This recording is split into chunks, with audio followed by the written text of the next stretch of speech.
뭐 저희가 형식을 갖고 시작하는 게 아니라 늘 이렇게 모임이 있는 걸 유튜브라고 하는 형식을 끌고 오다 보니까 이 형식이 잘 안 들어오시는 분들하고 시작하려니까 좀 어색합니다. 그래서 어쨌든 강제로 형식에 놓자면 이 유튜브 이번 OATV 시간은 건축학 개론입니다. 그 건축학 개론 책을 같이 읽고 이 주제를 가지고 서로 대화하는 그런 시간을 가지려고 합니다. 지난 시간에는 건축 작품 어떻게 하는가 그리고 건축 판단의 기준은 무엇인가까지 했는데 지난 시간에 굉장히 열심히 하다 보니까 챕터를 못 끝냈어요. 그래서 이번 시간에는 건축학 개론 111페이지 네 번째 비평을 촉발하는 것은 무엇인가 라고 하는 챕터 소챕터로부터 시작하겠습니다. 감사합니다. 매번 오셔서. 그래서 숙제를 하셨냐 이거지. 저는 비평을 촉발하는 게 무엇인가를 들어가기 이전에 지난 시간부터 비평에 대한 얘기를 했는데 네. 그래서 그런 생각들을 하게 돼요. 뭐 1차적으로는 건축 작품을 판단하는 것으로서 비평을 생각할 수 있는데 건축 작품을 판단하는 수단으로서의 비평이라고 하는 목적 아니면 그 이상의 비평이 가질 수 있는 목적이 있는지 선생님 생각이 궁금하고요. 그리고 또 뭐 거대 서사의 불가능성, 이론의 불가능성을 얘기하는 시대에 선생님은 그런 비평을 하실 때 어떤 부분에 근래에는 이제 포커스를 맞추고자 하시는 생각의 방향이나 흐름이 있는지 그런 게 좀 궁금해요. 그 비평이라고 하는 용어가 이게 위기라고 하는 말이고 거기에서 뭔가 판별하다 이런 뜻이기 때문에 비평은 이제 어떤 치명적인 그 계기를 맞아서 이거냐 저거냐를 판단을 해야 되는 행위다 이렇게 일반적으로는 알려져 있죠. 그런데 보통 사람들은 그걸 비평을 내가 제일 듣기 싫어하는 용어가 어느 때부터 한국에서 사람들이 평가 이런 말을 TV에서 쓰고 저기서 쓰고 왜 평가라는 말을 쓰는지 모르겠는데 비평을 평가라고 하는 값을 매긴다. 가격을 매긴다. 점수를 매긴다. 이렇게. 근데 보통 비평하는 사람들은 그런 용어 또는 그런 관점에서 생각하는 비평에 동의할 사람 없다고 봐요. 문화 비평이든 정치 비평, 언어 비평이든. 물론 이제 그 대상을 다루다 보니 대상에 대한 호불호가 이렇게 완전히 호불호로부터 자유로울 수는 없겠지만 그게 목표라기보다 비평은 일종의 그 어떤 자극을 통해서 또는 도발하는 것들에 대해서 또는 무언가 시선이 가는 것을 통해서 보이지 않은 것을 열어주는 공간을 열어주는 새로운 공간을 만들어가는 그래서 그 공간에서 생각을 하고 얘기를 나눌 수 있는 일종의 대안적 사유를 위한 지평을 만들려고 노력하는 게 비평이라고 봐야지 그 1차 목적이라고 봐야지 그러니까 비평도 일종의 생성이고 포에시스라고 봐야지 비평을 마치 작품이 있으면 따라붙어서 선생님이 채점하듯이 뭐 평가하고 이런 행위로 단순히 2차적 더 나쁜 말로 하면 작품에 기생적 존재로 이렇게 생각하는 것은 오랫동안 내려온 비평의 개념, 비평가 또는 비평의 역사 속에 이렇게 들어맞는 생각은 아니다.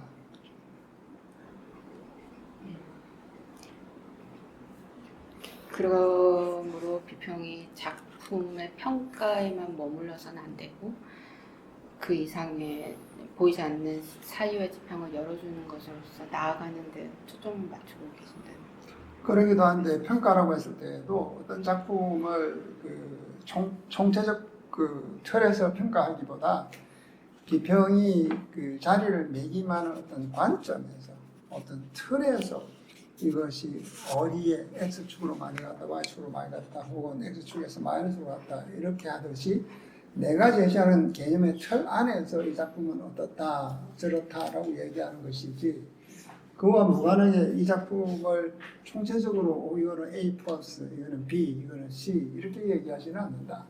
그 얘기는 곧 비평이 평가를 한다면 평가를 하는 그 틀, 개념적 틀을 벗어나면 그 평가는 아무 의미도 없다. 또 틀을 바꾸면 새로운 평가가 주어질 수 있다. 근데 비평가가 틀을 제시할 때는 그 틀이 이 작품 또는 이 시대 또는 내가 좋아하는 가치, 추구하고 싶은 가치나 이런 것에 정합하기 때문에 그 틀을 쓰는 거죠. 그래서 그 틀을 이제 사람들이 공유할 때 비평이 힘을 가지게 되는 거지, 이 작품을 평가한다는 것이 그런 틀과 무관하게 그냥 이 작품이 이렇다 저렇다라고 하는 건 아닙니다. 그러므로 어떤 비평의 틀 안에서 작품의 평가 또는 평가라기보다 좀 더 정확하게 말하자면 자리를, 위상을 정해주는 거죠. 이 관점에서 보자면 이 작품은 이게 좀 약하다, 세다. 이 작품에서 이 관점에서는 탁월하다. 반드시 그런 관점과 더불어서 비평에 대한 판단들이 따라와야지, 그 관점을 빼고 얘기하면 이게 난처, 비평하는 사람도 난처하고 작품도 난처하게 되는 거예요.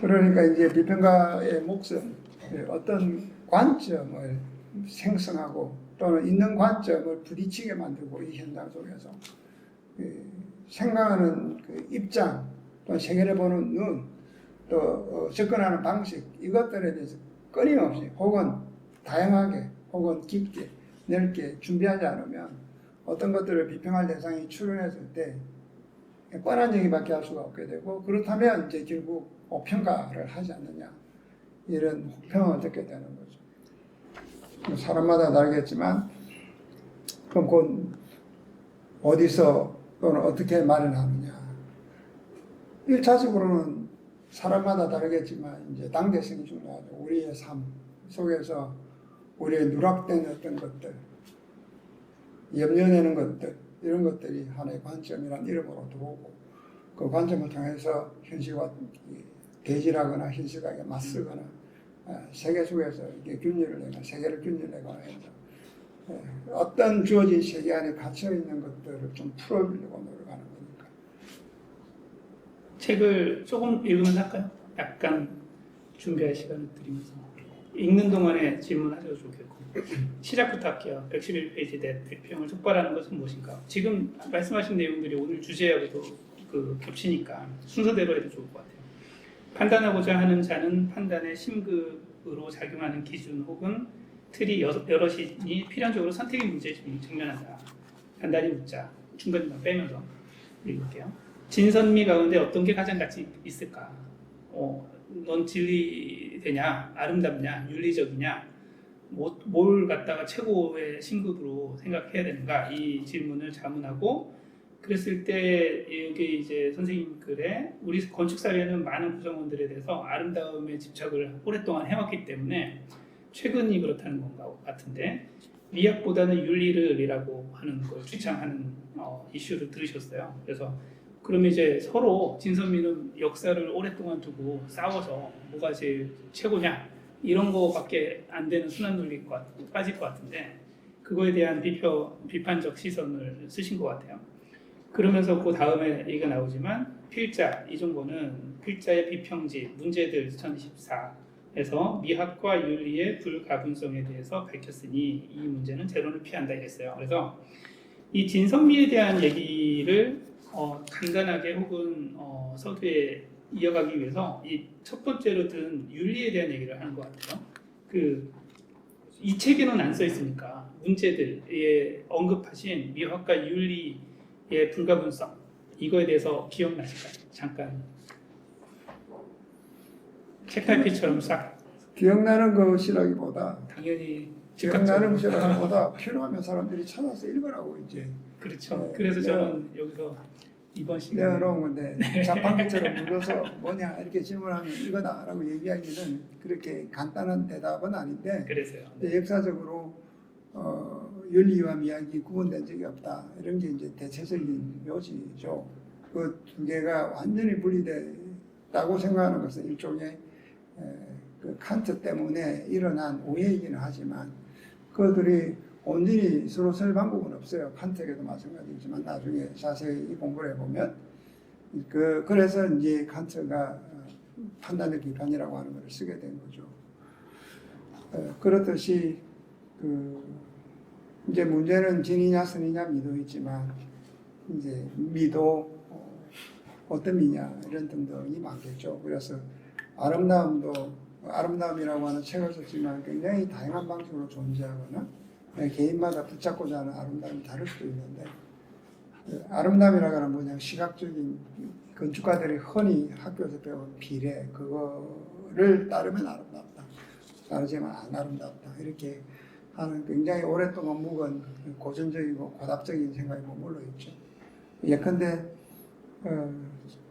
여전히 이제 젊은 건축가라 하지만 생각은 거기에 묶여 있어서 꼭 이 문제에 닿지는 않지만 물성에 집착하는 친구들 보면 이제 젊은 건축가 상에도 응모한 것들 이렇게 자료들을 좀 보니 거의 보면 뭐 물성 글 하나 없이 그냥 사진만 찍어서 그렇죠. 결국은 이게 어떻게 보이느냐에 관심이 있는 거죠. 아름다움은 어떻게 행동하느냐 동사에도 있고 그래서 건축은 많은 부분 상과관계 될 때 일종의 부사로 출연할 수 있는데 부사라기보다는 형용이죠. 보이는 것에 대한 얘기니까 이렇다 저렇다. 여전히 이제 건축을 형용, 시각의 대상으로 삼고 하는 것은 비약이라기보다 어떤 그 주어진 시각적 훈련이나 그 이에 묶여 있는 느낌이 들어요. 그 이제 현대 예술은 오랫동안 리오 따르가 얘기했고 많은 사람이 얘기했지만 아름다움이라는 것보다는 좀 숭고함 쪽으로 이동했는데 건축은 여전히 이제 보기 아름답고 깔끔하고 비례가 딱 맞고 이런 등등에 묶여 있는 오랫동안 여전히 이제 그 현대성을 여전히 교양받지 못하고 섭취하지 못하고 이 아름다움이라고 해도 이제 여러 아름다움이 있다는 거고 진섬이도 마찬가지겠죠. 근데 이제 미 하나를 딱 떼내거나 윤리 하나를 딱 떼내서 미는 아니고 윤리야 이렇게 얘기하는 것은 이제 그 논리를 자세히 살펴보면 굉장히 어려움이 많아요. 그래서 그런 얘기를 한 거죠. 이 5번 지금 6번째 시간이거든요. 근데 5번의 시간을 겪으면서 늘 느낀 거는 우리가 늘 일상적으로 듣던 모든 단어들이 다시 한번 애써 바쁜 삶에서 절대 혼자 숙고할 수 없는데 이렇게 더불어 여기서 대화하고 이게 숙고할 수 있는 계기가 됐다라는 건데 지금도 이 비슷한 거예요. 진선미도 뭐 정말 뭐 20, 30년 전에 학교에서 서양 건축사 때 들어보고 굳이 뭐 들을 일이 없는 나눔인 것 같은데 너무나 당연하다는 생각으로 퉁치고 잊혀졌던 것 같다는 생각이 드는데 다시 보게 되네요. 근데 그 지금 말씀하신 걸 하시는 동안에 드는 생각은 미가 이제 진선에 즉각적으로 이렇게 약간 비평을 하시는 투로 말씀하셨지만 이 직접적으로 아름다움에 집착한다라는 건 너무나 즉각적으로 나타나기 때문인 것 같다는 생각이 들게 됐어요. 그러니까 뭘 만들면 만드는 즉시 이건 미적 판단이 되잖아요. 근데 이제 윤리적인 거와 진리적인 거는 생각이 따라야 될 것 같아요. 그러니까 2차적인 생각 혹은 근원적인 생각. 그러니까 이 물성에 들러붙어 있지 않은 그 너머의 것에 대한 고민을 하다 보니까 약간 뎁스가 필요한 거죠. 그래서 아마도 이렇게 먼저 다가오는 건 아름다움이고 그 다음에 선이고 진이 아닐까라는 생각이 드는데 그것도 이제 그 선이나 또는 윤리선에 대해서 그 가지고 있는 큰 오해거나 현대의 왜곡인 거죠. 원래는 스피노자에 따르면 선이란 영어로 the good이고 goodness인데 선이라고 하는 것은 말 그대로 좋은 것이에요. 나를 기쁘게 하는 것은 선한 것이에요. 그래서 스피노자에 따르면 내가 행복하고 나를 기쁘게 하고 그래서 내 존재의 영능을 키워주는 게 선이라고 하는 개념이거든. 이제 니체의 얘기도 그런 거죠. 좋고 나쁨이 있지만 이게 나중에 선과 악으로 변한단 말이죠. 그래서 선과 미가 완전히 분리된 듯한 생각을 하지만 나에게 기쁨을 주는 것은 곧 선한 좋은 거예요. 선이란 말이 좋다라고 하는 뜻이죠. 그것이니까. 선과 악으로 이제 기독교이기 때문에 이게 분리되면서 그 선이라고 하는 용어가 이제 너무 종교적인 의미로 굳어져서 선악으로 이제 나뉘면서 마치 금방 얘기했듯이 아름다운 대상을 볼 때 오는 기쁨과 즐거움과 기쁨을 그 선이 아니라고 생각해요. 좋은 게 아니라고 생각해요. 그런 것들도 이제 큰 여러 가지 역사적 왜곡을 통해서 우리가 그것은 아니야 라고 하고 선은 금방 얘기했듯이 마치 2차적으로 고민하고 생각을 막 해야 돼요. 그렇게 생각하는 그렇게 또 자연스럽게 얘기하는 것 같아요. 네. 죄송한데 그 말씀에 선은 기쁨이다 이거 이해가 되거든요. 근데 미로부터도 기쁨이 오고 선으로부터도 기쁨이 오고 그러니까 진으로부터라도 소통한다는 거죠. 기쁨이 오잖아요. 기쁨은 윤리에만 속하는 건 아니거든요. 근데 진선미의 선은 그거보다는 훨씬 더 윤리적인 우리가 이 담론을 끌고 올려는 거잖아요. 그래서 윤리라는 건 만드는 즉시 나타나는 건 아니고 2차적인 생각 혹은 선행된 생각이 그러니까 아까 표현 드렸지만 이렇게 뎁스를 가지고 더 깊이 그러니까 1차적인 게 아니라 2차적인 거에 대한 고민이 수반돼야 되는 것 아닌가 싶은 생각이 듭니다. 그 세계 단어로 다 2차적이나 3차적이나 비슷한 차원을 가지고 있지 미는 1차적이고 윤리는 2차적이고 그렇다라고는 생각 안 해요. 그렇게 생각하는 게 이제 윤리가 뭐냐라고 질문을 하게 되죠. 윤리가 뭐냐는 것도 즉각적으로 이게 윤리다 아니다라고 사람이 알 수 있다면 그건 2차원적인 반증이 필요 없죠. 그렇죠. 근데 윤리의 출발이 또는 근거가 어디서 하느냐 이런 것처럼 이제 칸트의 공부처럼 윤리의 출발점을 되물으면 오랫동안 이제 고민과 공부가 필요하겠지만 우리가 뭐가 윤리고 뭐가 적절하고 부적절한지는 금방 알죠. 예를 들어 건축을 하잖아요. 논의를 줄여서 건축을 설계를 하는 건축가 입장에서 내가 이 공간을 만들 때 이 사람이 어떤 사회적 혹은 지나가는 사람들 공중에 대해서 어떻게 느낄 것인지 어떤 편리성을 줄 것인지는 몸에 이거 가지고 즉각적으로 나올 수도 있다고 치면 선생님 말씀이 이해가 되고 하지만 그런 것들에 대한 윤리 의식을 가지고 그거에 대해서 스터디를 하고 그거에 대한 사고를 항상 가졌을 때 훈련되고 가는 것 아닌가. 그렇다면 뭐 물론 미도 그렇지 않은 건 아니지 않을까라고 말씀하시겠지만 그 즉각적으로 나타나는 어떤 그 물성을 만지작거리는 거, 선을 만지는 그 순간에 순서가 있다는 생각이 문득 든 거라서 그냥 고집처럼 질문을 드리는 거죠. 그런 차이가 여전히 없을까요? 혹시 아름다운 건 즉각적이라고 얘기하기도 힘들고 그래서 그거를 즉각성과 그 비즉각성으로 나누기는 힘든 것 같고요.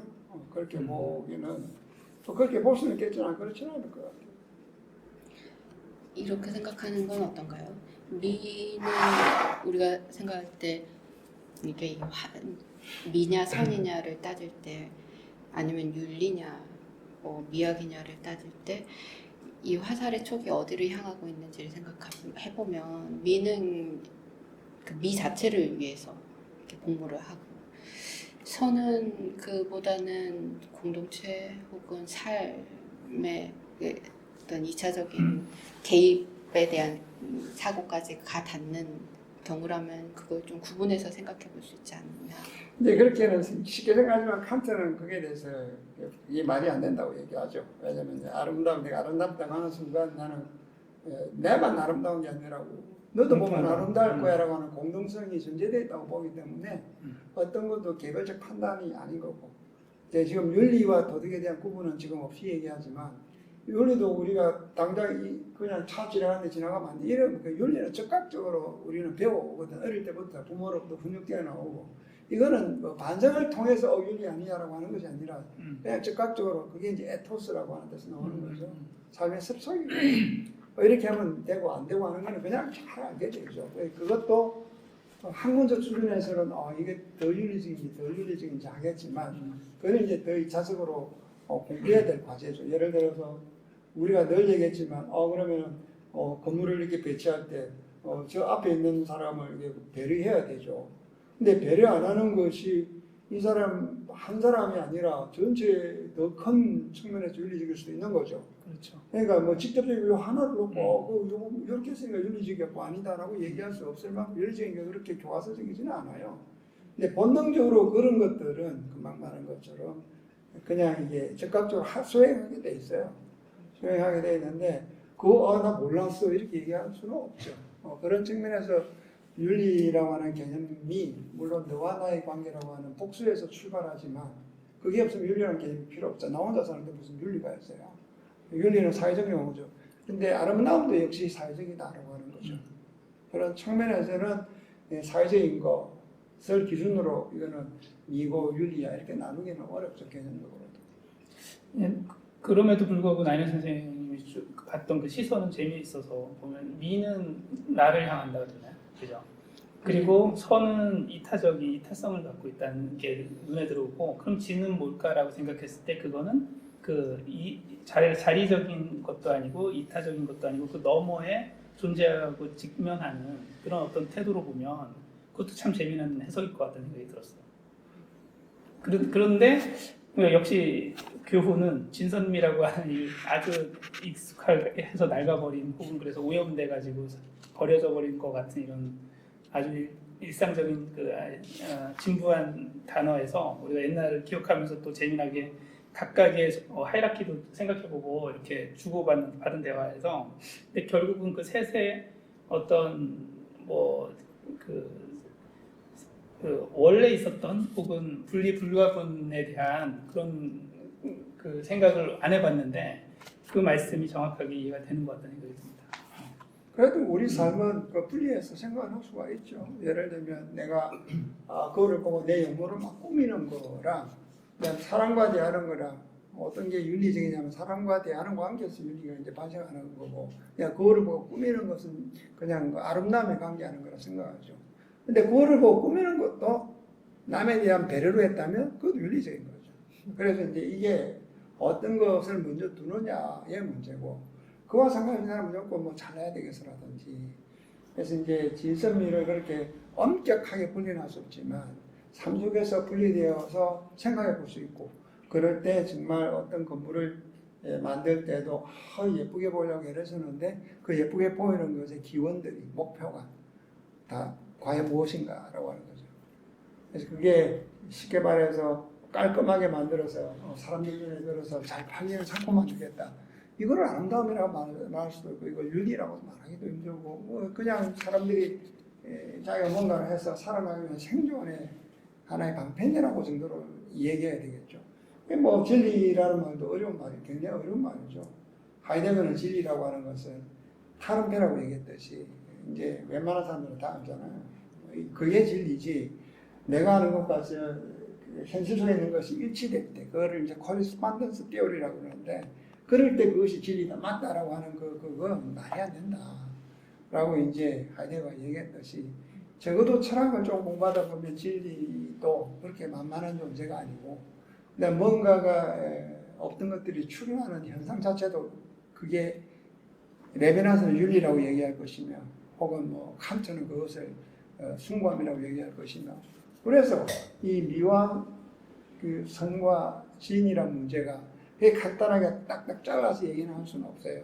그런데 그래도 너무 철학적으로 들어가는 사람들이 대화하기 힘드니까 운용하기 위해서 우리가 알고 있는 상식에 근거해서 이제 얘기를 풀어나가다가 그러다가 더 관심 있는 사람은 더 깊이 공부를 해야 되는 그런 주제인 거죠.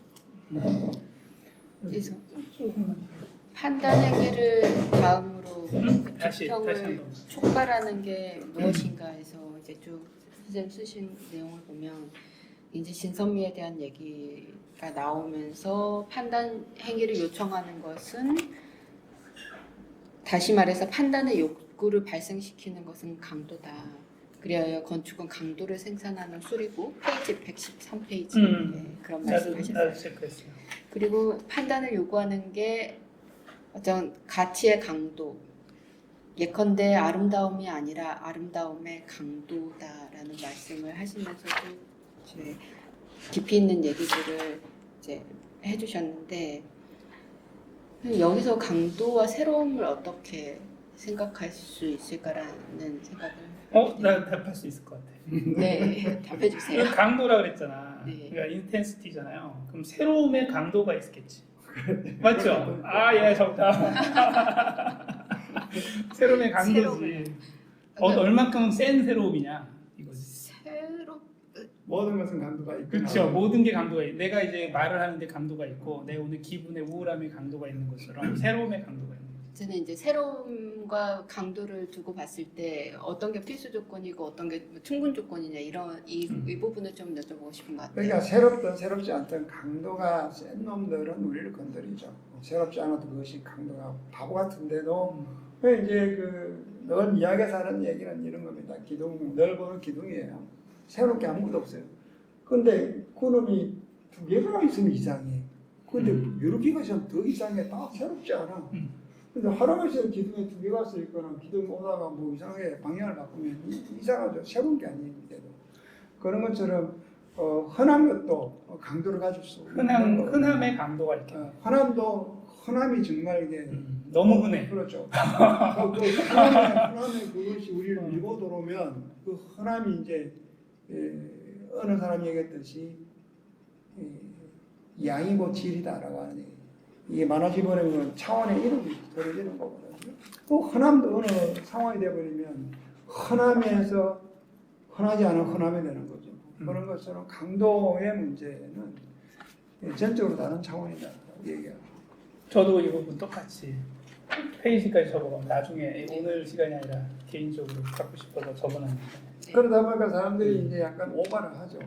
사람들이 오바를 세게 해야, 한다는 오바를 해야 한다는 게 사람들이, 세게지. 오바를 해야 사람들이 주목하기 때문에. 그러니까 뭐. 그럼 질문 생각났어요. 그럼 강도는 세기만 하면 좋은가요? 그렇죠. 그럼 오버해도 되는 거예요? 그렇죠. 세면 세수로 세게 하기 힘들어요. 뭐 이재명 씨처럼 뭐 사이다 발언하면 그래 기분 좋은데 그보다 더 세게 하면 뭐 이렇게 되겠죠.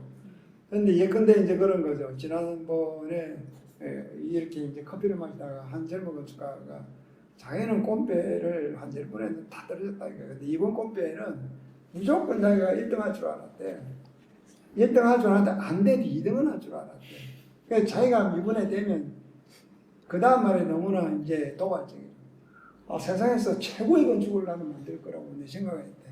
그래서 속으로 그럼 세상에서 최고의 건축이 무엇인지 알고 있다는 얘기야. 그렇죠. 만들 수 있는 능력을 제외하고서라도 이게 최고냐 저게 최고냐 자기는 무엇이 최고인지 알고 있다. 그래서 그게 굉장히 궁금해요. 어떤 친구는 또 젊은 건축가인데 포트폴리오에 이렇게 뭘 써놨냐면 첫 페이지에 이래 써놨어. 이 얘기를 하면 그 사람 인물 나오니까 이제 빼고 뭐 한국말로 나는 건축가다 해놓고 바로 매우 뭐 훌륭한 어떤 수식도 들고 자기가 자기 스스로 매우 훌륭하대. 근데 어떤 근거에서 매우 훌륭한지 뭐 이런 것들 예, 그런 것들이 이제 궁금증을 야기하고 질문을 촉발하죠. 그래서 그 친구에게 후배 건축가에게 그래 네가 생각하면 최고의 건축은 어떤 건지 어떻게 하면 최고의 건축인지 얘기 좀 해볼래라고 묻고 싶거든요. 이제 그런 일종의 말도 오바를 하게 되면 사람은 주목하게 되잖아요. 그러다 보니까 습관적으로 오바를 하는 사람도 많고 나도 오바하고 너도 오바하게 되는데 그 오바하고는 조금 다르긴 하지만 그래도 오바를 하면 사람들은 주목을 해요.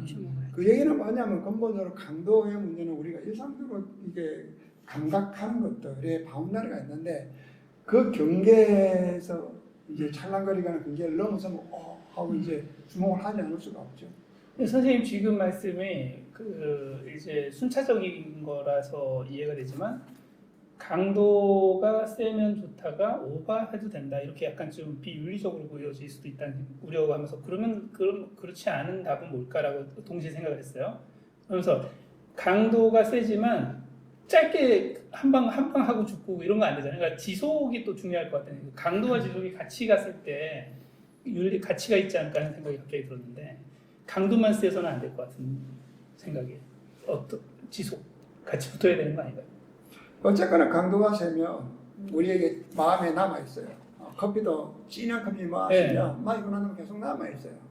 불쾌하든 불쾌하지 않든 뭔가 센 거는 충격적인 것이 계속 남아있어요. 우리를 계속 붙들고 그래서 이제 무조건 세면 좋냐 나쁘냐를 떠나서 센 것은 금방 얘기했듯이 비평을 촉발한다는 거죠. 그렇죠. 그 다음에 이 센데 그래서 자세히 살펴보니 이게 그냥 그 억지로 세게 하기 위해서 이렇게 꾸민 거예요. 그러면 그냥 사라지죠. 사라지겠죠. 그것이 처음에 일종의 그 파티모가 이야기하듯이 약한 존재로 내서 이야기하듯이 이게 일종의 장식적인 제스처잖아요. 뭔가 딱 과장을 하고 그래서 예술은 또는 디자인은 또는 건축은 내가 스튜디오 가르칠 때 반드시 칠판에 more or less라고 써요. 우리가 알고 있는 것보다 더 많거나 더 적어야 디자인이지 우리가 알고 있는 대로 하면 안 된다. 그러니까 스케치 해놓고도 이거를 2개, 3개로 늘리거나 하늘을 빼거나 더 이렇게 해야지. 그러지 않으면 이게 안 된다.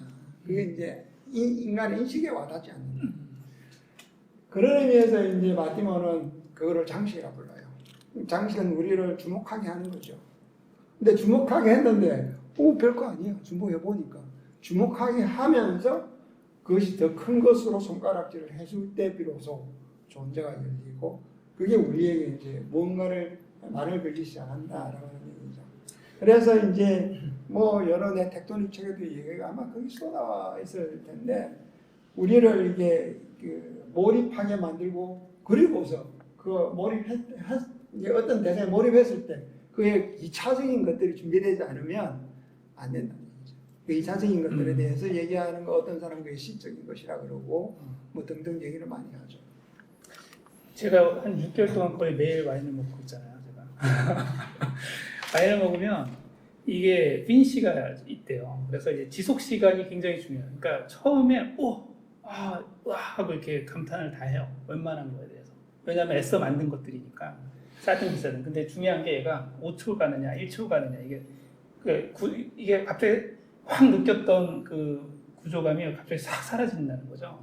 그러니까 1초 가냐, 5초 가냐에 따라서 완전히 이게 좋은 와인의 가치가 확 달라진다는 거야. 그러면서도 얘가 변화를 갖는다는 거야. 2초, 3초, 4초 하면서 처음에 어떤 게 사라졌다가 나타났던 게 사라지다가 그 다음 게 나타나고 아마 조금 전에 말씀하셨던 거가 너무 똑같아가지고 아마 거의 어떤 거든 미적 판단이 가능한 대상은 비슷한 거 아닌가라는 생각이 좀 드네요. 시를 보든 건축을 보든 와인을 보든. 그러니까 이제 어떤 거는 우리를 오버해서 주목하게 만드는데 오히려 주목하게 해서 그 작품이 더 형편없거나 욕을 듣는 경우도 많죠. 주목을 끌기 위해서 뭐 하는 재수제들이 우리 다 그러는 거 아니에요? 갔더니 없어. 막 난리를 떨고 뭐 간판을 벌겋게 달고 주목을 떨려고 근데 보는 순간 불쾌해서 그냥 바로 주목을 돌리죠. 주목을 끄는 것은 분명히 우리를 뭔가를 하게 만들지만 시작이지만 그게 꼭 좋은 건 아니에요. 그런 거죠. 그러면 이제 해명이 좀 된 것 같습니다. 제일 궁금하네. 저도 그 지속과 관련해서 강도를 지속과 관련해서 질문을 해보려고 했었는데 이제 먼저 해주셨거든요. 그래서 내가 좀 더 스마트한 거. 그래서 그 강도와 이제 지속은 어떤 관계가 있을까를 여쭤보려고 했었는데 이제 그걸 여쭤보셨잖아요. 근데 이제 서양의 사상사가 대부분의 이제 어떤 사건을 얘기하고 어떤 사건의 일환으로서 어떤 그 강도를 얘기하는 것이 어떤 사건을 이야기하는 것과 상통하는 이야기라고 그 맥락이라고 이해가 되는데요. 근데 아무래도 이제 건축이 시각 예술이다 보니까 강도 있는 어떤 강도를 갖기 위해서는 어떤 그 과장된 몸짓을 해야 되고 이러한 그러다 보니까 그 포스트 모던 건축과 같이 어떤 뭐 껍데기한 어떤 신경을 쓰는 그런 건축이 나오지 않았나 하는 생각이 들거든요. 이게 한편으로는 그 서양 건축의 역사임에도 불구하고 그 어떤 이면이 어떤 안면이 있는 그런 하나의 그 주제가 아닌가 하는 생각이 들어서 이거를 반대로 생각해 볼 수는 없지 않을까 하는 생각이 들었어요. 그러니까 어떤 강도를 교수님께서 말씀하신 것처럼 강도가 센 것은 그 자체로 어떤 지속을 가지고 있기 마련이다라고 했는데 그와 반대로 어떤 이게 무언지 잘 모르겠지만 꾸준한 지속 속에서 그러니까 예를 들면 저 개인적으로는 그런 경험이었거든요. 홍상수 영화를 볼 때 제가 그 홍상수 영화를 보면서 맨 처음에 그 생활의 발견을 보면서 그냥 아무 생각 없이 이렇게 봤는데 정말 찌질한 어떤 삶의 일면들을 보이잖아요. 근데 아무것도 아닌 것 같은데 이 끝나고 나니까 정말 저에게 이렇게 굉장히 큰 강도로 다가오더라고요. 지속의 강도. 네, 그래서 이 강도가 갖는 지속이 아니라 지속이 갖는 강도는 없을까? 내가 또 맞출게요. 아까 맞췄잖아요. 지속성의 강도가 있는 거야. 그죠? 네. 그죠? 네. 새로움의 강도가 있는 것처럼. 그래서 이걸 반대로 생각해 보면 멋진 비유인 것 같아요. 저도 동의합니다. 거기서 오는 강도가 분명히 있어요. 그렇겠죠. 그래서 이제 그 벤자민은 기술 복제 시대 예술 작품에서 건축을 이제 두 가지로 분류하죠. 하나는 시각적인 것, 하나는 촉각적인 것. 하나는 이제 관광객들이 보는 눈의 건축이고, 하나는 사용자의 사용을 하면서 점점 하게 되는 이런 뭐 촉각, 건축의 촉각성입니다. 실제 건축은 이게 촉각을 통해서 사용을 통해서 점점 인간에게 스며들어가는 그런 예술이라고 보죠. 그래서 그 사람은 영화처럼 산만하게 온다. 라고 해서 건축을 이제 영화하고 비교도 하지만 지금 말하는 게 이제 니체가 말하는 느리게 날아가는 화살이에요. 느리게 천천히 해서 박히면 안 빠져나간다는 게 빨리 오는 거는 빨리 빼버려 상처가 아물겠지만, 근데 이제 지금 얘기하는 것은 이 강도의 문제는 다양하게 존재할 수 있는데, 예를 들면 이제 강도라고 하는 건 우리가 이제 빌딩을 건물을 이제 디자인할 때 막 요란벅석해야 강도가 있는 거는 아니거든. 정말 강도를 잘 아는 사람은 정말 무심하고, 예컨대 광화문이나 뭐 그 종로나 혹은 뭐 신촌 이런데 홍대 이런데 건물을 세우는데 돌아앉아 있는 건물 참 없이 그냥 무심하게 서 있으면 훨씬 강도가 세겠죠. 그런 강도로 아무것도 말을 하지 않기 때문에 더 강도가 셀 수도 있는 거예요. 제스처를 많이 해서. 그러니까 강도라는 것도 일종의 이 관계항에서 출발하는 거예요. 이 관계항이라는 것은 우리가 말하는 일상의 어떤 영역들, 또 한계치들, 역치라고 하는, 역치가 어딘지를 면밀하게 아는 사람은 강도를 생산할 수 있는 눈이 있겠죠. 금방 말한 것은 이제 그 사람 오래 붙잡아 줄 수 있는 강도가 있는 거죠. 매력은 뭔지 모르지만 계속 보게 만들고 계속 만드는데 나중에 보니까 이렇더라. 이렇게 얘기하는 거예요. 그것도 일종의 강도라고 봐요. 지속성의 강도인데. 네, 조금 전에 건축의 시각예술로서 보는 관점이 지배적이다 보니 지배적이었지만 지금은 그렇지는 않죠. 지금은 그렇지 않아요. 서구에는, 특히 한국에는 이제 또는 새로운 그 현대건축의 리더들은 다 그렇게 생각하는데, 그 이전에는 건축이 시각적 오브제로 봤지만 지금은 시각예술로 얘기하는데 동의하는 건축 전문가 또는 건축 교수들 또는 뭐 이런 사람들은 그렇게 많지 않으리라고 생각돼요. 건축이 시각적 대상으로는 존재할 수밖에 없지만 시각예술이라고 이제 한정하는 데 대해서는 굉장히 부정적일 거라고요. 그래서 지금도 여전히 건축을 시각예술이다라고 얘기할 수 없고, 건축은 어쩌면 훨씬 더 퍼포먼스에 가까운, 그래서 어떤 사람은 프로그램에 더 주목하게 되겠죠. 건축이 어떻게 인간이 상호작용하게 되는지에 대한, 그래서 좀 더 아까 얘기했지만 동사적이거나 부사적인 이것이 가지고 있는 여러 가지 그 상고하게 되는 기술적인 문제, 삶의 경제 문제, 뭐 여러 가지 문제들, 기억의 문제들 등등이 이제 훨씬 더 중요한 요소라고 생각하지, 진짜 시각예술로만 딱 보지는 않을 것 같은 생각이에요. 그래서 여기 강도를 페이지 114페이지 보면 강도를 생산하는 미학적 혹은 문화적 차원은 무엇으로 판단하는가? 선생님은 그것을 삶의 고향으로 풀이한다라고 말씀하셨거든요. 삶 또는 괄호 열고 닫고 생명이라고 써놓지 않았어요? 예. 맞아요. 네. 그렇다면 이 부분은 건축이 생산하는 강도가 다만 시각적인 예술로서의 강도가 아니라 그 이상의. 그렇겠죠. 모든 측면에서 이제 생명력을 장악한다는 것은 음식도 썬 거를 먹어야, 이제 요리사들은 이제 가끔 한 번 썬 것을 먹고 그래야 자기 혀를 되돌릴 수 있다고 그러거든요. 맛을, 안 그러면 계속 맛을 잃으니까. 그런 것처럼 우리 생명력을 건드리는 것은 우리가 일상화되고 있는 이런 자극이 아닌 방식으로 충돌시켜야 된다고 봐요. 그럴 때 이제 우리가 새롭게 생명력이 일종의 그 위트 파워처럼 그 어떤 자극에 비해서 더 의지가 생기고, 기독교 교인들은 그런 얘기를 많이 합니다. 신께서는 우리가 이길 수 없는 짐은 지지 않는다라든가 이길 수 없는 고통을 주지 않는다라고 하듯이, 니체가 그러잖아요. 계모가 싸면 우리가 계모가 되고 우리가 싸우면서 우리는 더 강해진다라고 하듯이, 그런 어떤 강도가 들어오지 않으면, 챌린징이 들어오지 않으면 우리는 계속 그 근육도 파괴되어야만 근육이 강하게 되듯이 그런 어떤 강도가 우리를 찔러 들어오는 강도들, 그게 이제 생명의 고향이라고 보는 거죠. 삶의 고향이라고 보는 거죠. 이 삶을 흔들고 삶을 역동화시키고 삶이 정태화되고 고여가는 것들에 충격을 줘야 삶을 계속 움직이고 생명을 계속 움직이는 겁니다. 잠깐 그 대목 짧게 읽고 넘어가면, 생각하실 동안 어떤 대상을 접할 때 비평가는 판단의 욕구가 발생하는가? 단적으로 그것은 강도다. 이런 점에서 강도를 생산하는 수리라 할 수 있다 했을 때, 여기서 뭐 심금을 울릴 만큼 혹은 넋을 잃을 만큼 아름다운가.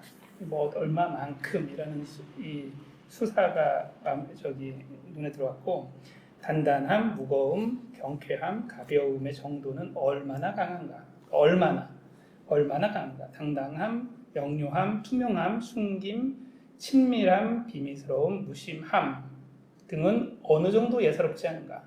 어느 정도. 공간감이나 공간의 구성이 얼마나 매끄러운가. 얼마나 비일상적으로 얼마나 지각되는가. 우리의 몸은 거기서 얼마나 다르게 움직이는가. 기능은 어떻게 다가오는가. 새롭게 풀이되는가. 빛은, 조망은, 표면은 얼마나 특별한가. 디테일은 얼마나 섬세한가.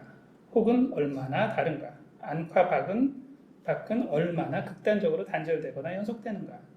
주변에 대해 취하는 태도는 얼마나 분명한가. 이 강도들이에요, 다.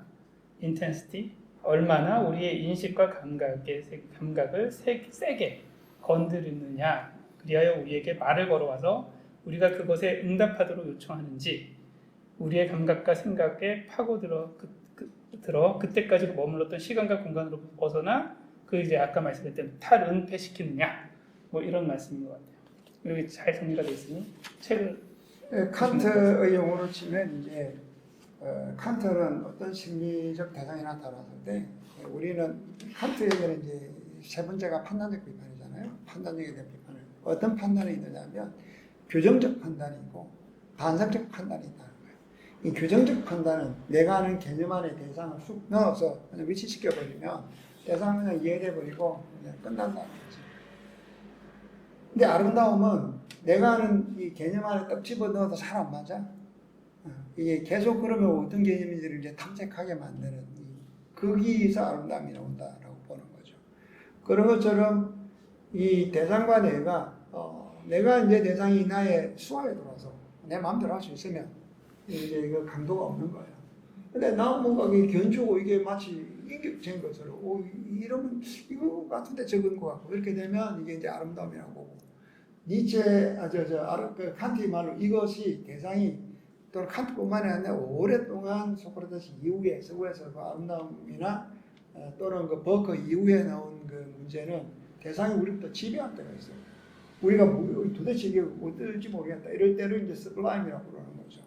그러니까 대상이 나보다 작을 때는 귀여워라고 하는 말을 써요. 이게 미의 신급이 5가지도 나누고 간단하게 한 3가지로 나누면 우리가 더 커서 대상이 조그만할 때 이건 강도가 약한 거죠.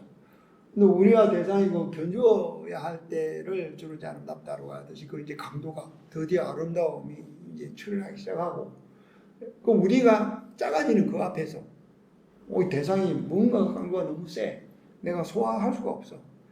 이런 정도로 강도를 한 3단위로 구분한다면 이 강도를 얘기할 수 있지 않을까. 우리가 말하는 강도를 아름답게 연결시켜 줄 수 있지 않을까. 그래서 그게 시각적이든 뭐 어떤 것이든 빛이든 우리가 디테일이라고 생각했는데 그래서 이제 현상학에는 그걸 습관적 신체라고 그러죠. 습관적 신체를 흔드는 것을 이제 금방 말했듯이 강도라고 말하는 거거든요. 우리 습관 안에 들어오게 되면 우리가 늘 하던 방식 조금 별거 없네라고 하면 이제 이건 강도가 없는 거죠. 있어도 건축은 어떤 것들이 찔러 들어오는 거죠. 찔러 들어올 때 이렇게 뭐 풍구tum이라 부르는 그런 스타디움 풍구tum처럼 우리가 낯선 게 갑자기 확 밀어들면 이게 뭐지 하고 이제 쳐다보게 되고 그게 세면 센수록 우리가 그 앞에서 이 뭔가를 이렇게 헤매게 되고 낯선 대상 앞에서 새로운 경험과 감각이 일어나게 되고 그런 측면에서 이 강도의 세계와 그것들은 아까 말한 나와 대상 간의 어떤 이퀄리브리움이냐 아니냐 뭐 여기서 판단하면 될 것 같아요. 좀 더 읽으면 판단 행위는 바로 거기 곧 강도 있는 예기치 않은 만남에서 비롯된다. 사후적으로 의미망을 엮는다. 인식이나 감각의 층위에서 충격을 받은 후에 비평은 시작된다. 좋은 비평이 없어서 좋은 건축은 없다가 아니라 그거보다는 좋은 건축이 없어서 좋은 비평이 없다라는 진술이 더 옳다.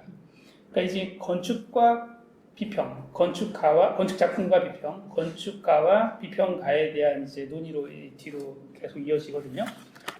계속 이어질 텐데 좀 더 읽으면 사유를 작동시키는 것은 오직 습관적 인식 혹은 지각으로 포착할 수 없는 사태가 출현할 때이기 때문이다. 강도를 생산하는 미학적 혹은 문화적 차원은 무엇으로 판단하는가? 이 신급 또는 비평가들마다 다른데 필자는 삶의 고향으로 풀이한다. 그러면 어쨌든 저희가 이제 교과서에 이 건축학개론 책을 주인공으로 가고 있으니까 여기에 순서를 맞대어서 갔으면 좋겠는데 이 사례로 거론되는 다공성, 포러서리라고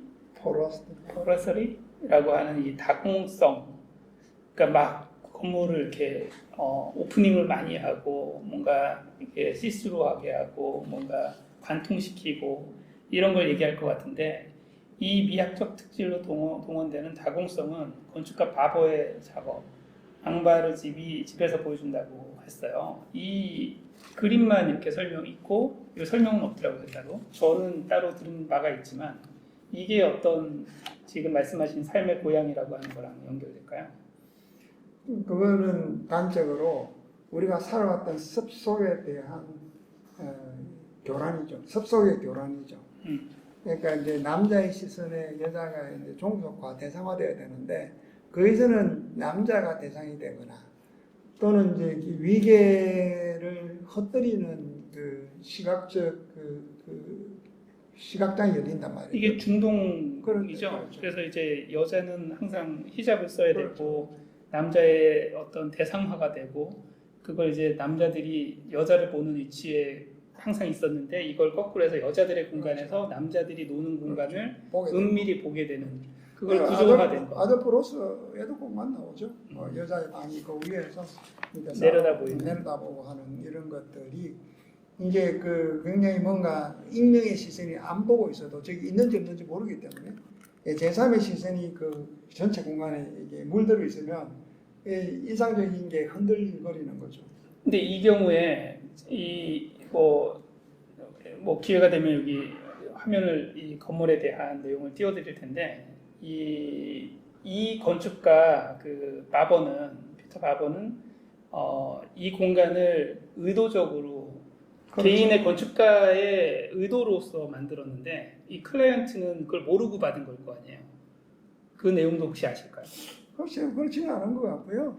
그 클라이언트가 그 중동 사람이지만 서구문화에 굉장히 익숙한 사람이고 그 논의에 대해서 잘 이해하면서도 그러면서 이제 빠져들여서 만들고 소위 말하는 이제 건축의 노벨상이라고 하는 그 프리츠크 상의 일종의 대항마 같은 게 아가칸 상인데 이 아가칸 상을 받은 작품이기도 하고 이 아가칸이라고 하는 것은 그 중동 문화의 이제 새로운 출현들, 새로운 작품들 뭐 이제 상들이 몇 개 있잖아요. 있는데 그러니까 건축가 혼자만 슬쩍 엄밀하게 한 것은 아니라고 봐요. 이 건물을 또 얘기하면서 동시에 쓸모에 대한 얘기를 많이 우리가 반복해 왔지만 그 언급해 있기 때문에 좀 더불어 좀 더 여쭤보면 이제 우리는 그 대항적 쓸모 없음의 쓸모처럼 돈으로 살 수 없는 성분을 확보하지 않은 채 한마디로 사고 파는 상품에 그칠 때 그것은 건축 작품이 아니라 부동산이라 할 수 있다. 라고 하고 그 이제 도정이를 인용하면서 건축은 그러니까 문학이라고 썼지만 건축이라고 읽으면 건축은 시장 안에 있다. 그러나 건축은 시장 이상의 것이다. 이 시장의 것이 바로 건축의 가치다. 라고 얘기했단 말이에요. 이 시장과 건축에 대한 것 얘기를 하는데 문학도 건축도 이걸 보면서 느낀 게 사실은 우리가 사고 판다라고 하는 걸 부정적으로 해석을 하지만 사실 건축과 예술과 문학을 잠깐 옆에 놓고 시장을 생각했을 때 시장이 우리를 사실은 살게 하잖아요. 그 안에 이제 가치를 유통시키기도 하고 가치도 유통된다고 봤을 때 예술과 건축이나 문학도 유통되는 게 나쁜 건가요? 유통이 나쁜 것은 아니고 유통은 사람과 사람이 이어주기 때문에 유통이 나쁘다거나 좋다는 것이 아니고 유통은 굉장히 사람이 살아가는 그 기본적인 형식인 거죠. 그렇지만 다만 이제 상품의 형식으로 유통되는 거, 그거를 우리가 잘 알다시피 교환 가치라 그러죠. 사용 가치가 아니라 막스가 얘기한 이 교환 가치에 의해서 이거 하나는 이걸 100개 살 수 있다라고 하는데 돈에 의해서 환산되는 가치, 그걸로 인해서 사용 가치나 다른 가치들이 다 사라지고 그 교환 가치가 전체를 지배하면서 일종의 물신이 생기는 거고, 이거 사물 자체가 사라지는 거죠. 상품, 그게 이제 상품이 가지고 있는 그 비인간화 작업이고, 그래서 유통이 되지만 그 유통되는 방식이 상품처럼 유통돼서는 안 된다라고 하는 얘기인 거죠. 예를 들면 건축은 옛날에 이제 올해 저게 이게 얼마다라고 해서 건축가는 그 당시 배도 그렇고 약도 그랬고 그랬는데 클라이언트나 누군가가 필요한 사람이 찾아오면 이거 설계비 2천만 원에서 이게 아니라 그 사람이 쌀을 가지면 쌀을 받고 곡식을 가지면 곡식을 받고 뭐 대지를 가지면 대지를 받고 못 가져오는 사람에게는 감사를 받고 이렇게 해서 해주는 행위지, 건축이 서비스비를 결정해 놓고 하는 이런 행위는 아니었다. 고대도 그랬어요. 특히 건축은 그런 의미에서 소통은 되고 유통은 되지만 유통되는 방식이 일반 상품의 막스가 말하는 교환 가치로 유통되는 것은 건축이 스스로를 죽이는 행위다, 이렇게 봐야 되는 거죠. 저는 진도를 뺄 테니까 인트로를 해주셔도 좋습니다. 해주시면 좋습니다. 이게 사장의 네 번째 비평을 촉발하는 것을 보시면 거의 이제 끝부분 거의 다 봤는데요. 저는 이제 스스로의 어떤 답을 좀 갖고 있으면서도 교수님께 한번 여쭤보고 싶은 게 이게 사장 전체가 건축 작품은 어떻게 판단하는가잖아요. 그래서 작품과 판단의 관계인데, 그래서 여기 보면 첫 번째 사장의 첫 번째 이야기가 건축 작품은 어떻게 형성되고, 두 번째가 판단의 특성, 세 번째가 판단의 기준, 근데 네 번째가 비평이에요. 비평을 촉발하는 거. 네, 판단이 아니라 비평이에요. 그러니까 여기서 5꼭지의 이야기 중에 네 번째만 비평이라고 쓰셨거든요. 판단이 아니라 비평이라고 쓰셨어요. 근데 왜 비평이라고 판단이 아니라 판단을 촉발하는 것이 아니라 왜 비평을 촉발한다고 하셨으니까 딴 거는 다 판단인데. 오다니까. 근데 읽으면서 나름의 어떤 해답을 구한 게 그 어떤 판단의 행위가 그러니까 촉발을 하는 것은 어떤 행위를 촉발하는 것이니까 판단 자체는 어떤 행위라고 할 수 없고 판단의 행위가 비평이기 때문에 비평이라고 쓰신 것이 아닐까 생각을 했거든요. 이게 제 생각이거든요. 아유, 네 번째 챕터를 요약 정리를 시의적절하게 잘해주셨네요. 감사합니다. 할 건 하셨습니다. 네. 여기다 봤는데 다 판단인데 네 번째는 비평이더라고요. 그러면 자, 네 번째 거 지나가겠습니다. 이제 다섯 번째, 건축 작품과 판단은 어떤 관계인가? 오늘 판단 챕터 하면 시간 다 가겠어요. 벌써 한참 가서 속도를 내겠습니다. 건축 작품과 판단에 대한 얘기가 나왔어요. 이제 모든 건축 작업의 결과물은 판단을 기다린다. 모든 작품은 판단을 기다린다. 이 말에는 판단되어지지 않는 건 작품이 아니다. 이 얘기로 이제 문장이 이었어요. 그래서 판단 없는 건축 작품은 존재하지 않는다. 아예 정원을 명제를 내리셨단 말이죠. 건물은 판단과 무관하게 존재한다. 이로써 이제 건축과 건물을 대대하게 놓고 대치시키고 있습니다. 그래서 판단이 없는 건 그냥 건물이지요. 그러니까 모든 판단은 판단의 대상이 나타나고서야 실행할 수 있기 때문이다. 판단은 건축 작품의 2차적 존재라고 할 수 있다. 2차적 존재라는 건 건축 작품이 나온 다음에 나올 수 있다는 얘기죠. 그 판단은 그것이 대상으로 삼는 건축 작품과 관계하지만 그와 동시에 그것을 넘어선다. 저는 이런 생각을 한번 해봤거든요. 여기서 그러니까 작품이라고 하는 것은 어떤 타자의, 특히 저 비평가의 호명에 의해서 이제 불러일으켜지는 것이잖아요. 그러면 나쁜 건축 작품이라는 것이 있을 수 있을까라는 생각이 들었어요. 나쁜 건축은 있을 수가 있는데 나쁜 건축 작품, 그러니까 나쁜 건축을 비평가가 일부러 호명을 해서 떠올리게 하는 것이 어떤 의미를 그건 건물이지 않냐 뭐 이런 거죠. 네. 그래서 이게 나쁜 건축이 아니라 나쁜 건축 작품이 있을 수 있을까? 그 이런 어떤 나쁜 건축 작품의 의의는 어디에 있을까 이런 약간 어떻게 보면 엉뚱하지만 이런 생각을 한번 해봤거든요. 작품은 나쁘다는 말하고는 네. 옥시모론인 거죠. 네. 옥시모론인데 맞습니다. 나쁘다라고 붙였다면 옥시모론. 네. 옥시모론인 모순. 거죠. 음. 옥시모론이라서 이게 나쁜이란 말을 붙였다면 그건 전략적으로 네. 수사적으로 쓰는 용어겠죠. 네. 말 그대로 리트럴리 나쁘다는 뜻이 아니라 네. 나쁜이라는 용어는 나쁜 남자 그럴 때 하고 있는 특성을 부여하기 위한 그러니까 작품의 특성을 주는 것이지. 그러니까 우리가 그동안 좋다라고 한 것이 아닌 반대편의 나쁜 방식으로 좋은 이라고 하는 과로가 묶여 있는 거죠. 작품은 나쁜 방식으로 좋은이라고만 하지 않고 나쁜 방식으로 나쁜 것도 작품일 수 있지 않을까요?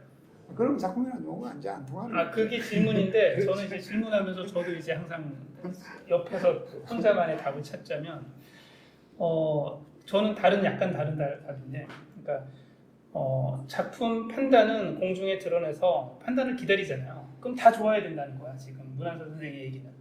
아니죠. 작품이라고 명명했을 때 무조건 좋다라고 하는데 난 그렇게 생각 안 하는 거죠. 그러니까 공중에 드러내고 판단을 기다리기 때문에 판단을 내어놓는 거는 자기가 의도하고 뭐 했지만 안 될 수도 있고 예를 들어서 이런 거 윤리적 판단하고 비슷할 것 같은데 난 윤리적 행동을 했어. 하지만 저게 내가 생각하는 윤리하고 달라. 그러니까 내가 판단하는 비평가 혹은 다른 사람이 판단하는 공중에 판단하고 다른 윤리지 그게 나쁠 수도 있잖아요. 그게 예를 들면 나는 전체주의도 비슷하거든요. 전체주의도 지가 생각하기엔 지가 진리라고 생각하고 산 거거든. 하지만 그게 자기 생각엔 진리가 맞을 거란 말이에요. 그러니까 자기 생각에 어떤 윤리, 진리, 건축적 판단이 있어서 그게 나랑 달라서 반인류적인 판단을 할 수도 있는 거죠. 그만큼 나쁜 건물이 될 수 있죠. 그 판단은 작품의 반열에 있어야 되지 않을까. 그렇지 않으니까 건물이 아닌 것은 되는 거죠. 왜냐하면 의도했기 때문에.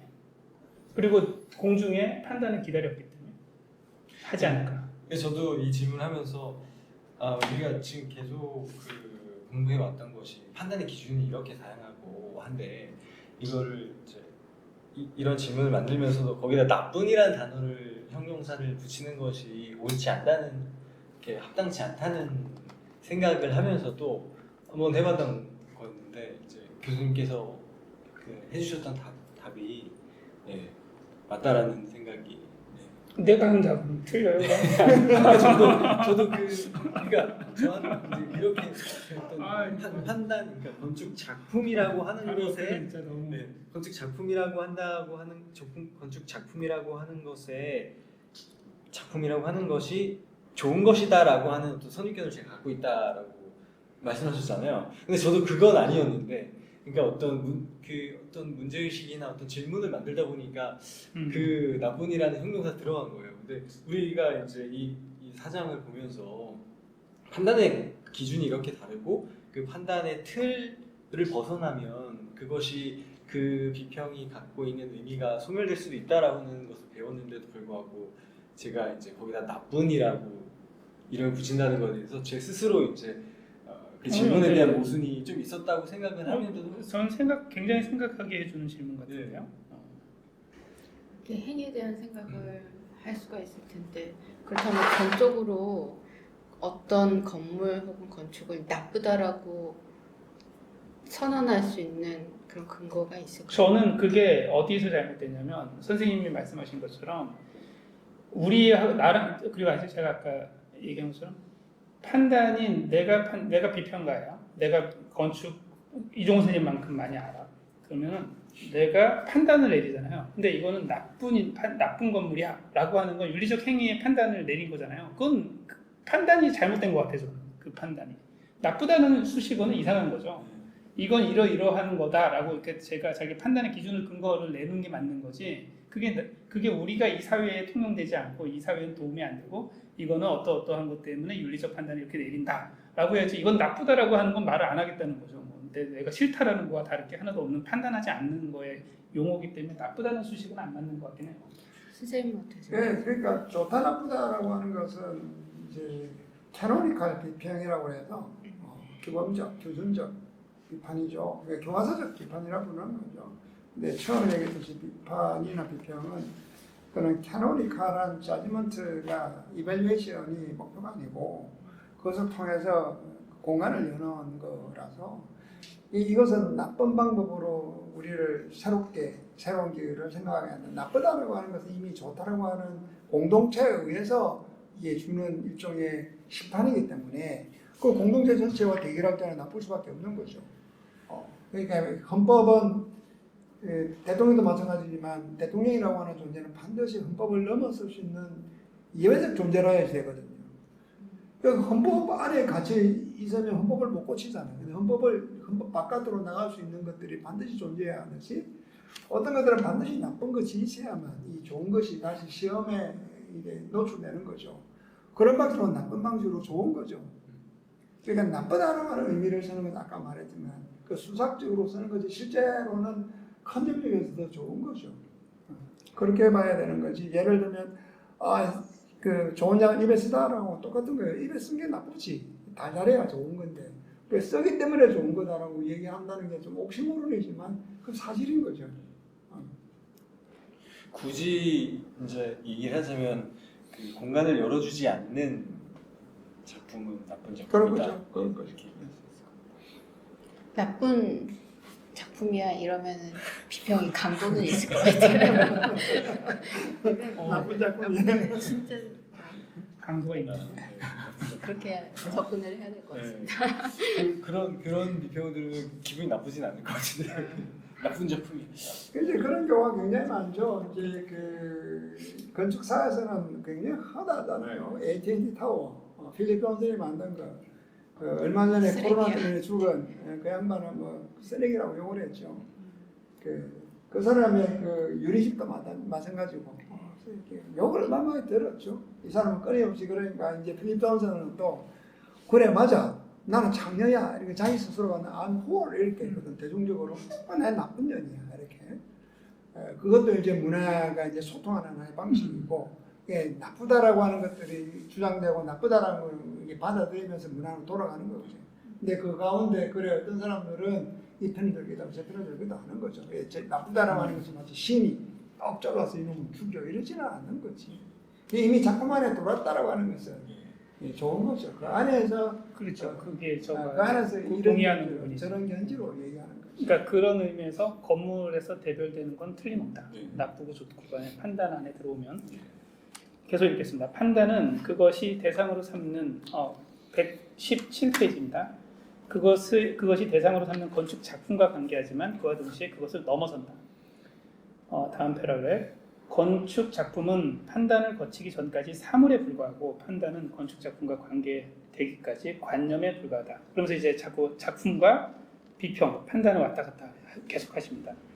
그래서 건축 작품은 판단, 특히 탁월한 판단에 의해 더 좋은 풍성한 존재로 나아가고 판단은 건축 작품, 특히 탁월한 건축 작품 덕분에 더 생생한 현실을 얻는다. 왜 영혼과 육체처럼 뭔가 불가분에 엮인 걸 얘기하시는 것 같아요. 건축 작품은 새로운 지각과 인식을 얻고 판단은 더 큰 호소력을 얻는다. 이게 자꾸 서로 대화를 해야 된다는 얘기죠. 아니면 몸 없는 영혼이고 영혼 없는 몸이라는 얘기인 것 같아요. 건축가는 비평가로부터 사유의 지평을 넓히고 비평가는 건축가로부터 현실의 실천적 지혜를 배운다. 그러니까 비평가를 비평하는 많은 건축가들은 싫어하는 건축가들은 비평가도 뭐 많이 알아 뭐 이런 생각의 어떤 카운터 위치에서 항상 보는데 여기 비평가가 쓴 비평가의 글은 비평가는 건축가로부터 현실의 실천적 지혜를 배운다. 똑같다는 얘기죠. 그리고 이제 순서를 할 수 없이 닭이 먼저냐 달걀이 먼저냐를 오가지만 사실은 그게 답을 안 주신단 말이에요. 뭐가 먼저인지 알 수 없을 정도로 얽혀 있다는 얘기죠. 작품이 있어야 판단을 한다. 하지만 판단을 보고 건축을 배운다. 이거 계속 물고 물리는 관계를 만들어내고 계신데요. 각기 고유한 방식으로 탁월할 때 피차 더 큰 독립성을 획득하고 그로써 서로 살찌우는 건축이라는 이름의 문화를 보양시킨다. 저는 이 비평가가 비평이 없는 우리 건축계가 참 너무 우리 건축의 어떤 한계를 여실히 드러내는 것이 아닌가 생각합니다. 그러니까 춤을 추는데 이제 남자끼리 추는 거거나 여자가 없이 영혼 없이 몸만 움직이거나 뭐 이런 비유가 맞을 것 같다는 생각이 들어요. 자기는 평생 자신의 모습을 자기 스스로 볼 수 없잖아요. 근데 이 비평가란 매개를 통해서 건축가는 자신의 모습을 반주해 볼 수 있는 것인데 우리 사회에서 이 비평가가 없기 때문에 우리 건축의 수준이 낮은 것은 그 비평이 없기 때문에 우리 건축 사회가 비평이 없거나 또는 수준이 낮거나 이렇게 얘기할 수 있는 것은 결국 의식이 어떤 일정한 수준에 도달하지 못해서 늘 칭찬받기를 원하고 자기를 열어서 자기를 성장하겠다라고 하는 자기 속에 있는 타자를 발견하겠다라고 하거나 어떤 것을 매개로 써서 나는 더 큰 세계를 보고 싶다라고 하는 이런 욕망이 없는 거죠. 그런 의식이 없고 이 타자를 환영은커녕 받아들이지 않기 때문에 에고가 너무 세고 욕심쟁인 거죠. 그렇죠. 그냥 광고하고 싶고 에고가 세고 장사하는데 뭐 도움이 되고 이런 등등으로 해서 그건 이제 문화라고 할 수 없을 정도로 그 에고만 팽창해 있는 그런 상태라 허심탄회하게 서로가 서로를 얘기하면서 주고받은 가운데 어떤 나체들이 발생하고 불꽃들이 발생하고 그게 영혼들을 다시 이렇게 각성하게 만들어야 되는데 그런 게 없다는 것은 의식이 낮다는 얘기죠. 전반적으로 칭찬해주고는 그걸 원하고 어떤 말로든 기분 나쁘면 막 하고 이러니까 이 각기 고유한 방식으로 탁월할 때 피차 더 큰 독립성을 획득하고 이 문구가 저한테는 지금 와서 또 전 개인적으로 체크한 부분인데 이게 지금 말씀하신 거에 들어가 있어요. 그러니까 독립성을 획득한다. 그러니까 이게 두려운 거예요. 사실은 아까 에고가 강하고 욕심이 많다고 그러지만 사실은 두려운 것 같아요. 제 생각에는. 내가 이론을 생각하면 나는 손발이고 머리는 너로부터 난 거라는 거야? 뭐 이런. 이게 이지적인 작업은 보이지 않지만 내가 혼자 이걸 이뤘다라고 하는 생각에 내 거를 지키고 뺏기고 싶은 생각이 저도 있는 것 같아요. 누구나 다 있는 것 같은데 그게 강한 게 에고가 강한 건축가들이 또 특히 그런 것 같은데 거기에 이제 비평이 들어오고 그 얘기가 들어오면 그 내용들이 첨언되고 반영되고 그러면서 이제 하나로 얽혀야 되는데 얽히면 얽힐수록 내가 사라지고 오히려 이거는 건축을 더 높이 본 게 아니라 이거를 움직이는 이론의 이상의 더 많은 그 가치가 있다라는 걸 자인하는 꼴인 것 같다는 생각이 들어요. 그렇기 때문에 그 중요한 자리를 안 내어준다 같다는 생각이 좀 드는데 지금 그걸 독립성을 획득한다. 그러니까 종속될 일이 없다는 거잖아요. 지금 말씀은 종속될 일이 없는 거고 그러니 건축가들은 두려워할 일이 아닌데 사실은 그 두려움 속에 있는 것 아닌가라는 전 해석을 하고 싶네요. 그게 나쁘게 말하면 여전히 유아적인 거죠. 유아적인 거죠. 네. 유아적인 거고 안 뺏기려고 하는 성숙한 자는 그렇지 않겠죠. 손님의 자리를 내어주거나 같이 대화를 할 수 있으면 좋은데 또 하나만 더 여쭤보면 그 비평가라고 얘기를 했지만 사실 비평가는 동료 건축가일 수도 있는 거죠. 그렇죠. 그러면 동료 건축가들끼리는 와인 마시면서 많이 떠들던데 그런 건 비평 아니에요? 그래서 좋은 말만 하는 건가요? 뭐 우리나라에서는 내가 유학 갔다 왔을 때 제일 많이 떠들었던 말이 주례비평이란 말이에요. 주례비평. 주례비평인데 그 당시 지금은 그게 없었지만 건축 잡지에 등장해야 작품되기 때문에 잡지 등장하면 누군가 또 글을 써줘야 돼. 서로는 자기가 잘 아는 건축가를 불러와서 근데 건축가가 다 글을 써주는 것이 건축가를 위해서 일종의 초롱은 동석이라고.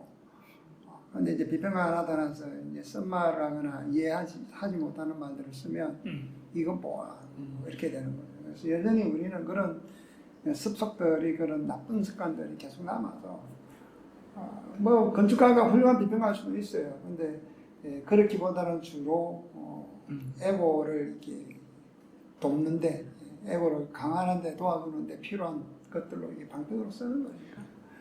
건축은 잡지에 실을 때 그런 글이 좀 필요해서 기자들이 좀 더 쓰거나 말하면 매체죠. 매체죠. 네, 매체인데 잡지란 말하면 뭐 잡스러운지가 돼서 좀 이상하긴 한데 그냥 일반적으로 잡지라 부르니까 잡지라 부르지 이제 다른 데서는 잡지라 부르면 저널이라 부르죠. 저널에 글이 필요해서 쓸 때 비평이 아니라 건축가나 기자들이 있어 쓰는 경우가 많잖아요. 맞죠. 그리고 그게 크게 낮거나 높거나 의미 없이 그렇죠. 편한 대로 익숙하게 하단 말이에요.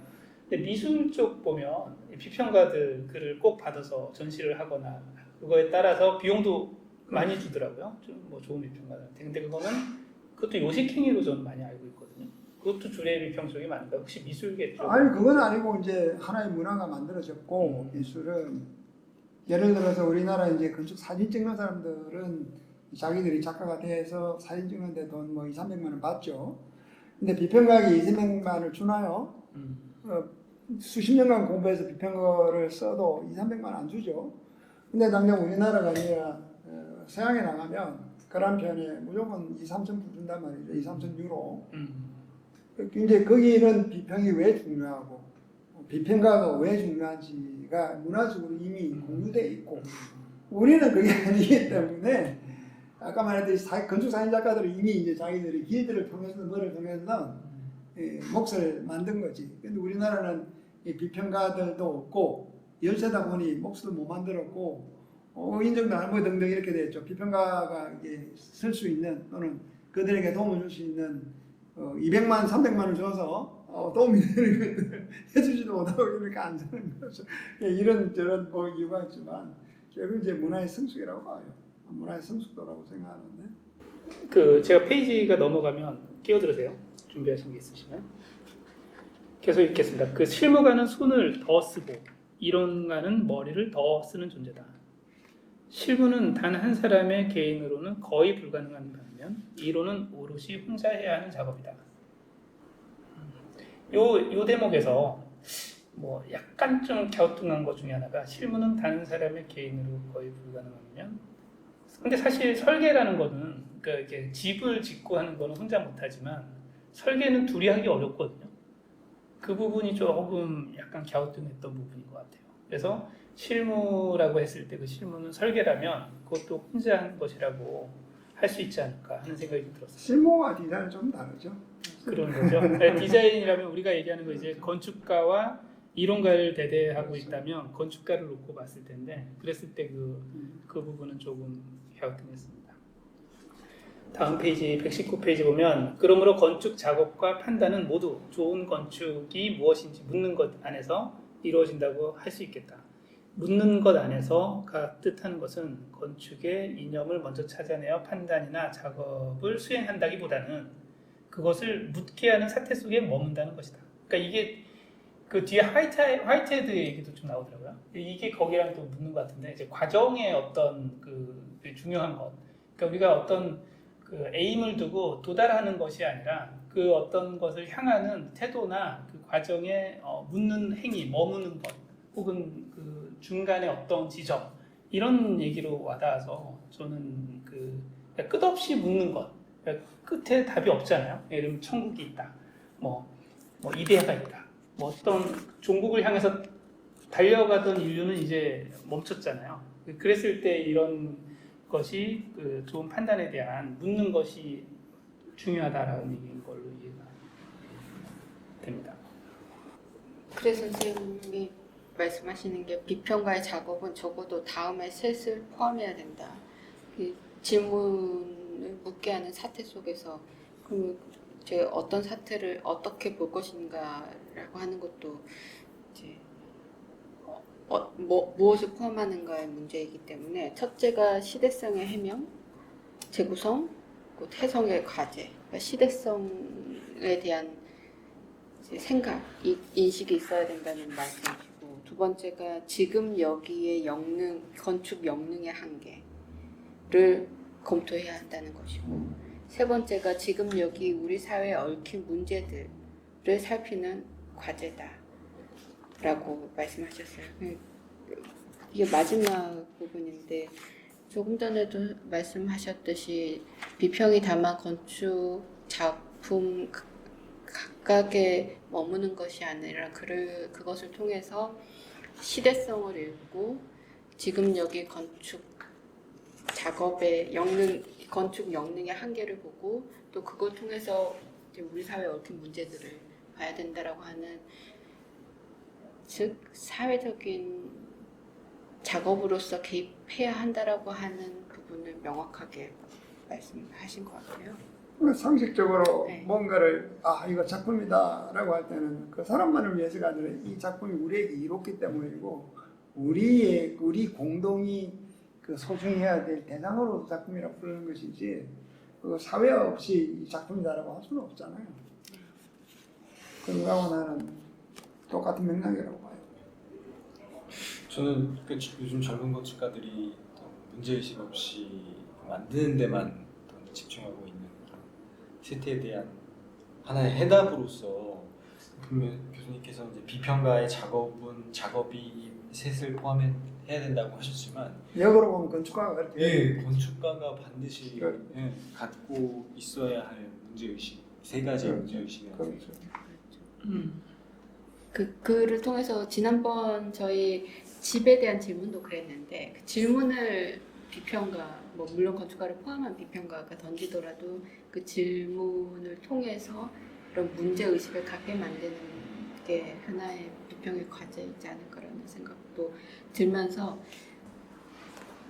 마지막으로 여쭤보고 싶은 게 그렇다면 선생님은 지금 여기 우리 사회에 얽힌 문제나 건축 역량의 한계가 가장 시급한 부분들이 어떤 거라고 생각하시는지 궁금해요. 이제 그거는 당대성에 대한 저마다의 그 인식이 있겠죠. 근데 저마다 인식이 있는데 우리나라에서 가장 나는 이 가슴 아프거나 절박하거나 우리가 그 고민해야 될 그 여러 이슈들 중에 하나 가장 중요한 이슈는 일종의 소통의 그 문제라고 생각돼요. 불통. 각자가 자신이 옳다고 주장하고 그래서 점점 더 개인화되지만 이게 익스트림하게 변하고 소위 말하는 펀더멘털리스트로 변해가고 대화는 두절되고 점점 정치도 종교화되고 개인도 집단화되고 패거리화되고 그러면서 그 사이에 대화는 점점 이제 불가능해지고 그래서 대화를 이어가거나 대화를 촉발할 수 있는 어떤 스캔들 같은 작품들이 우리는 굉장히 난 중요하다고 생각되는데 여전히 예술계에서나 영화계에서나 그런 것들은 출연하는 순간 문매를 맞는다거나 혹은 출연도 잘 못한다거나 여러 가지 이유로 개인의 무능도 있을 거라고요. 그래서 나는 건축계계 특히 이제 우리 지금 당대 건축의 가장 절실한 과제는 무엇이냐 그러면 리차드 마이어가 누가 그랬나요? 아니죠. 그 사람이 얘기했듯이 어떤 스캔들을 불러일으키는.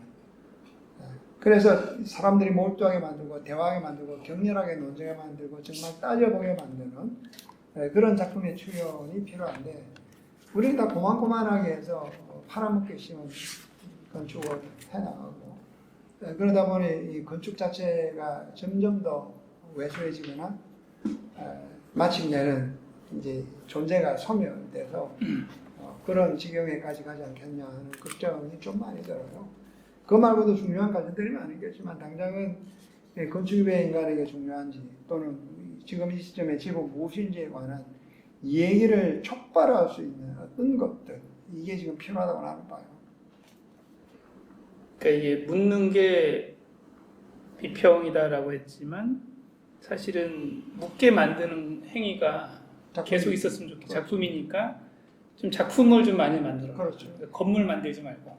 이게 건축 작품, 건축가의 삼자의 구조 안에서 봤을 때 그렇다면 답은 비평가의 의식을 가진 건축가가 있어야 된다는 거죠. 그렇죠. 왜냐하면 지금 그런 의식이 없는 건축가들은 다 자기 에고를, 자기 생각을 그냥 드러낼 수 있는 작업을 하는데 몰두하는 중이고 그런 소통이나 비평이나 사회적인 이슈들을 꺼낼 수 있는 작업을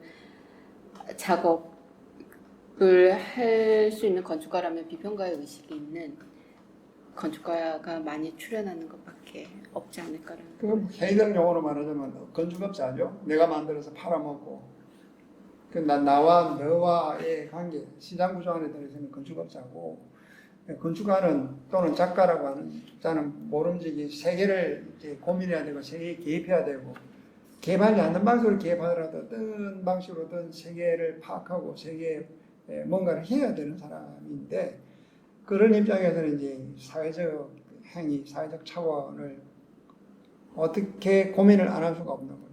그건 작가 비평적인 의식이고 작가적 의식이기도 하고 작가는 그런 비판적 의식 없이는 작가가 될 수 없기 때문에. 근데 건축가들은 내 거 갖고 뭐라고 하냐고 묻지 말라 그러는데 재밌네. 그냥 묻지 말라 그러면 그 사람 그냥 건물인 거죠. 그러면 그 사람도 작품에다가 내어놓지 말고 그렇죠. 어디 제시하지도 말고 뭐 그러면 돼요. 그 사람을 건드리지는 않으니까. 근데 그 사람이 매체에 올라오고 사회적 공간에 들어오기 때문에 그건 광고용이죠. 근데 자기는 좋은 거는 가져가고 싶고 광고를 하고 싶고 비판을 듣기 싫다는 내 게 건물을 있으니까. 팔려니까 광고를 하는데 자꾸 딴 거 붙지 말고. 근데 여기서 보면 판단 없는 건축 작품은 존재하지 않는다. 건물은 판단과 무관하게 존재한다. 광고할 사람은 묻지 마라. 묻지 마 광고. 그래서 그 사실은 비평 의식을 갖지 않은 그 건축가는 건축가가 아니다. 그래서 이제 묻게끔 만드는 작품을 자꾸 내놓거나 내놓는 거에 대해서 어떤 말이라도 질문을 던지고 질문을 촉발하게 하자. 그거 외에는 건축가가 아닌 거다라고 우리는 건축학개론을 배우고 있습니다. 그래서 건축이 무엇인지, 뭘 배워야 건축을 할 수 있는지 그걸 모르니까 지금 건물을 짓고 있는지 건축을 짓고 있는지 잘 모르는 것 같아요. 그래서 어쩌다 보니까 마지막에 멘트처럼 멋있게 나온 것 같잖아요. 건축학개론을 배우고 있습니다. 그래서 질문을 던지게 하는 그런 작업을 많이 내놓도록 하고 꼭 그렇지 않더라도 자꾸 공중에 매체에 던져서 혹은 이런 건축평단이나 이런 공간에 묻게 자꾸 질문을 던질 수 있는 작업을 만들었으면 좋겠습니다. 말을 거는 작품. 말을 거는 그리고 작품. 이제 대화를 요청하고 음. 함께 고민하고 이게 문화이니까 나는 나 혼자 잘 먹고 잘 살래 이러면 이제 건축가가 아닌 거죠. 오늘 그 4장까지밖에 못했는데 또 역시 판단이라는 게 너무 어려워요. 저희한테도. 그래서 단어 하나하나가 생각하면서 질문하면서도 질문하면서 겨우 배우는 이런 어려운 시간이었던 것 같습니다. 오늘도 여기까지만 일단 하고 챕터 5는 이후로 넘어가겠습니다. 감사합니다. 감사합니다.